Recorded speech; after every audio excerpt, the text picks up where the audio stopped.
Hello, friends. This is Saurabh Saxena, and I welcome you on the online platform of Kalani IS Academy Indore. Friends, in the previous lecture, I have completed the ancient history of Madhya Pradesh, and today I am going to deal with the Chalcolithic period or Chalcolithic age. The Chalcolithic word combines of two words, Chalco and Lithic.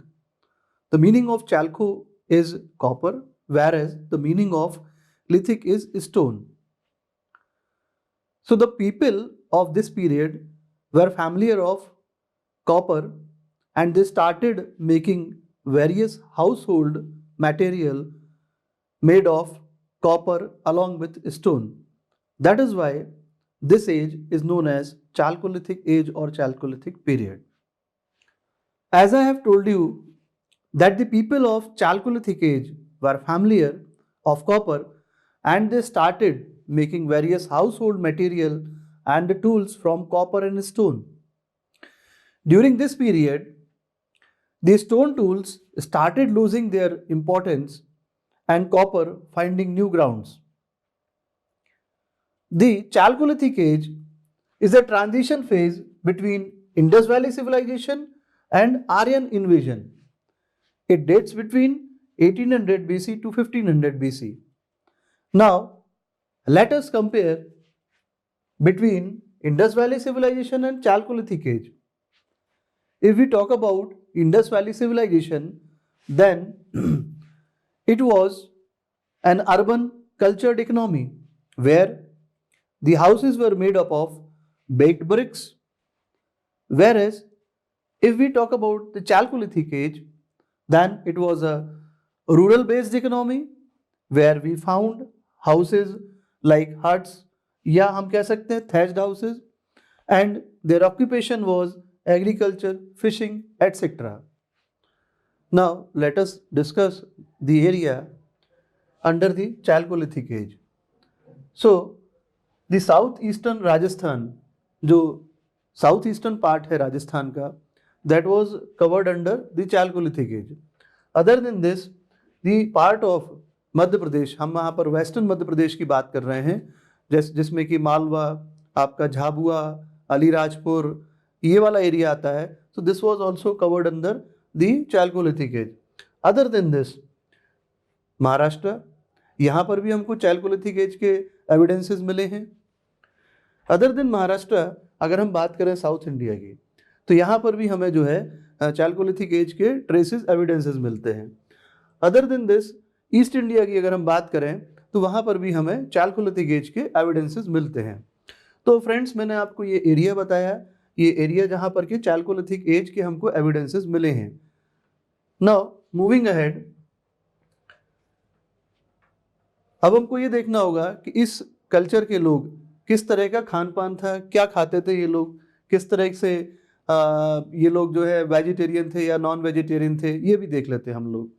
सो अगर हम देखें, बात करें wheat and rice की, तो उस समय Chalcolithic के जो लोग थे वो कंज्यूम करते थे, गेहूं और चावल को खाते थे. इसके अलावा अगर हम देखें तो बारले को भी ये लोग कंज्यूम करते थे. बहुत ज़्यादा चीज़ें हमको एविडेंसेस नहीं मिली हैं. अगर हम बात करें लेंटिल, मसूर की दाल आप लोगों ने घर में हम बनती है, हम लोग खाते हैं मसूर की दाल, इसको लेंटिल कहते हैं.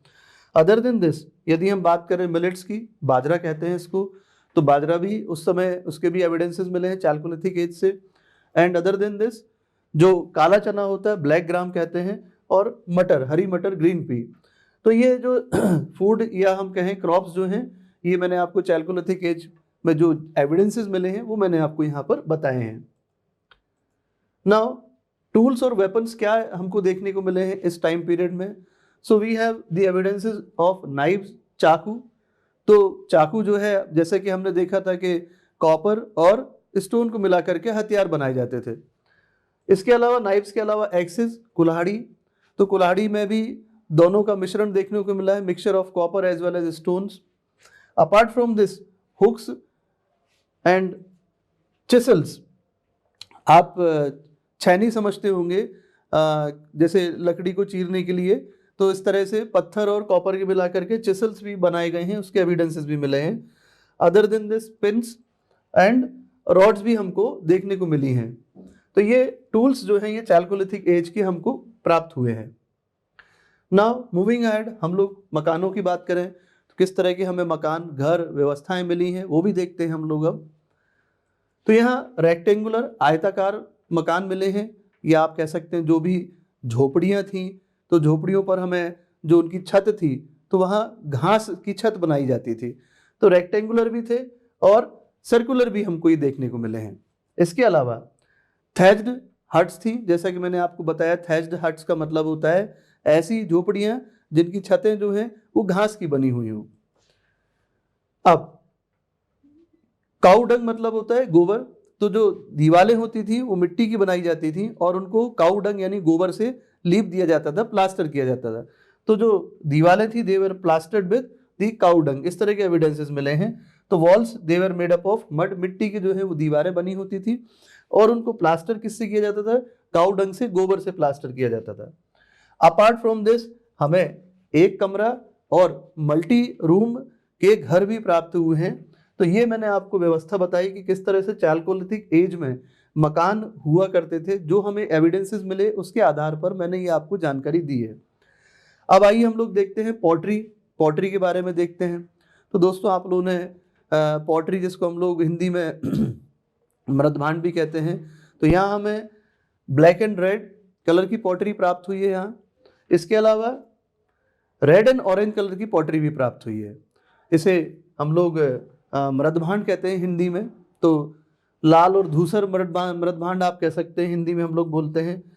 ये जो पॉटरी थी ये लीनियर डिजाइन्स में पेंटेड देखने को मिली है। अभी मैं आपको इमेज दिखाता हूँ किस तरह से पॉटरीज थी। इसमें जो मेन पिगमेंट, जो कलर का इस्तेमाल किया गया है वह ब्लैक हुआ करता था।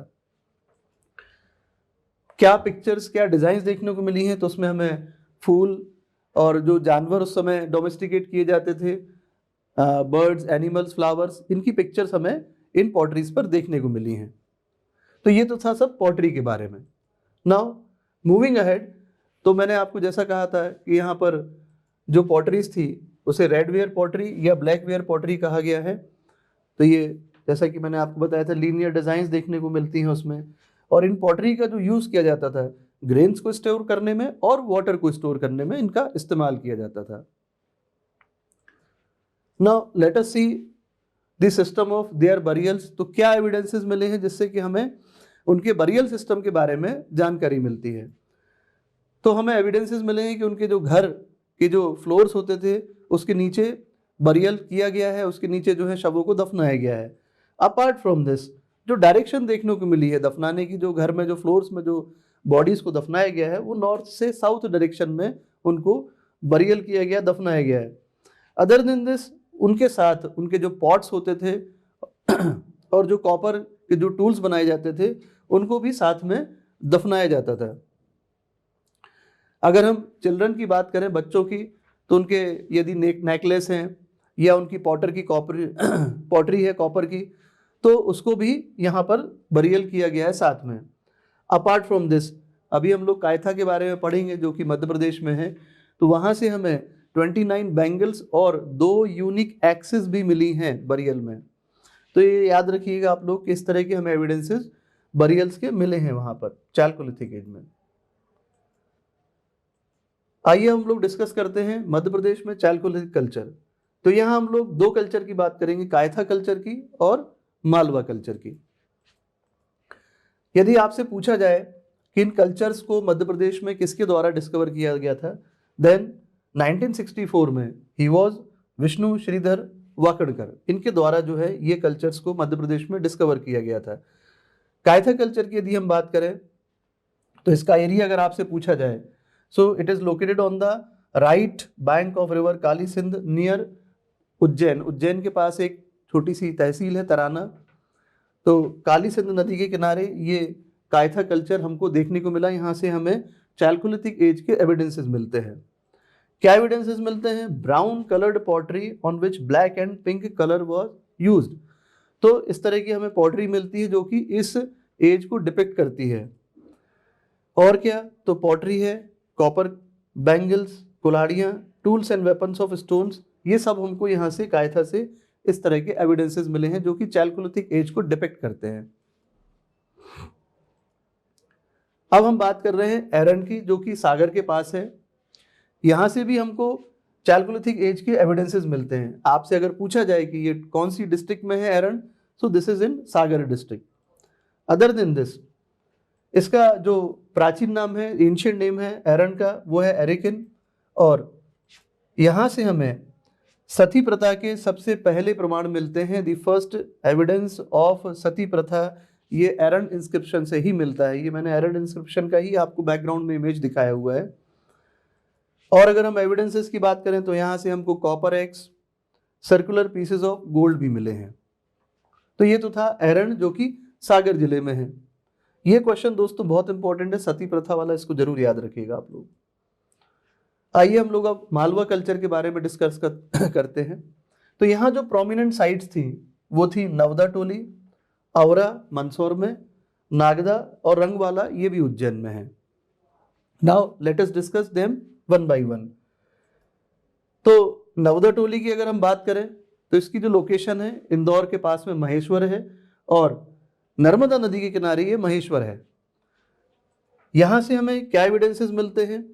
तो evidences of plant city, black and red pottery और कॉपर टूल्स। तो जो मैंने आपको बताया था, काले कलर की और जो लाल कलर की जो मृदभांड है वो यहाँ से मिले हैं, और कॉपर यानी कांसे के औजार भी मिले हैं, कॉपर टूल्स भी मिले हैं। रेक्टेंगुलर और सर्कुलर मड हट्स मिली हैं, जैसा कि हमने देखा था, भी आपको बताया था कि जो दीवारें थी वो मिट्टी की बनाई जाती थी, और उनमें जो प्लास्टर किया जाता था वो काऊ डंग, गोबर से किया जाता था। इसके अलावा राइस, पी, ग्राम एटसेट्रा, इनके भी एविडेंसेस मिले हैं। आइए हम लोग बात करते हैं औरा मंदसौर के बारे में। यहाँ से हमें एविडेंसेस मिलते हैं जो कि कॉपर एज से लेकर के गुप्ता पीरियड तक के बारे में हमें जानकारी देते हैं। नागदा की यदि हम बात करें तो यहाँ से अभी हमें कॉपर स्टोन के evidences, apart from this pottery और माइक्रोलिथिक वेपन्स। माइक्रोलिथिक वेपन्स का मतलब होता है बहुत छोटे छोटे औजार ये बनाए गए थे इनके द्वारा, पत्थर और कांसे, कॉपर और स्टोन से मिला करके, उनको माइक्रोलिथिक वेपन्स बोला जाता है। रंगवाला की यदि हम बात करें तो यहाँ से भी हमें कॉपर स्टोन के एविडेंसेस मिलते हैं।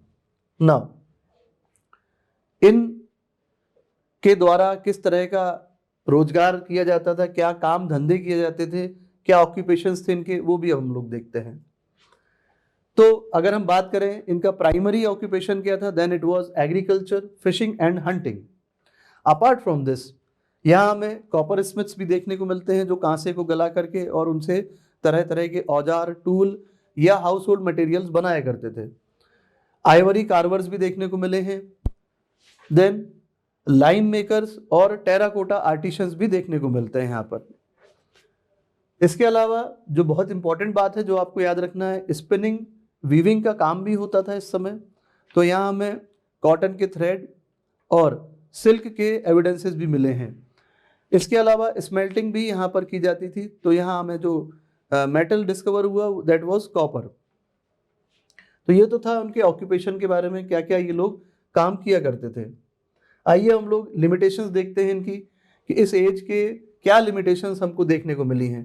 तो इस एज के लोगों के द्वारा एनिमल्स का डोमेस्टिकेशन तो किया जाता था, लेकिन उनके द्वारा इनके मिल्क का इस्तेमाल नहीं किया जाता था। उनको केवल खाने के रूप में ही, खाने के व्यवसाय के लिए ही उनको पाला जाता था।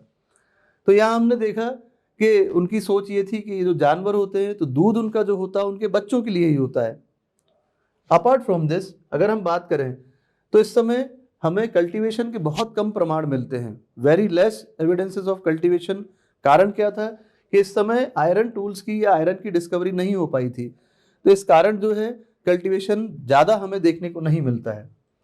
अदर देन दिस इनका लाइफ स्पान बहुत छोटा मिलता है। हमें बच्चों के बरियल के बहुत ज़्यादा एविडेंसेस मिलते हैं।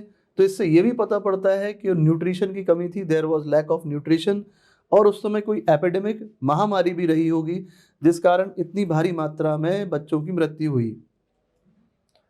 इसके अलावा इस सभ्यता के लोगों को एलॉयस की कोई जानकारी नहीं थी। अदर देन दिस अगर हम बात करें तो उनको राइटिंग, लिखने का भी कोई नॉलेज नहीं था। इंडस वैली सिविलाइजेशन और आर्यन सिविलाइजेशन के बीच में, जैसा कि मैंने आपको बताया था, यह एक ट्रांजिशन फेज था। तो इंडस वैली सिविलाइजेशन के लोगों के द्वारा जिस तरह की जो टेक्नोलॉजी का इस्तेमाल किया गया, चैल्कोलिथिक एज के पीपल के द्वारा उस टेक्नोलॉजी का प्रयोग नहीं किया गया था। उसका फायदा, इसका एडवांटेज चैल्कोलिथिक एज के लोगों के द्वारा नहीं उठा पाए थे ये लोग। तो ये लिमिटेशंस मैंने आपको बताई हैं चैल्कोलिथिक एज की। तो friends, this was my lecture on chalcolithic age. आशा है आप लोग हमारी सीरीज़ देख रहे होंगे, और यदि नहीं देख रहे हैं तो प्लीज़ आप लोग हमारी पूरी सीरीज़ देखें। इससे आप लोगों को जो प्रीलिम्स एग्ज़ाम है उसमें बहुत बेनिफिट मिलेगा।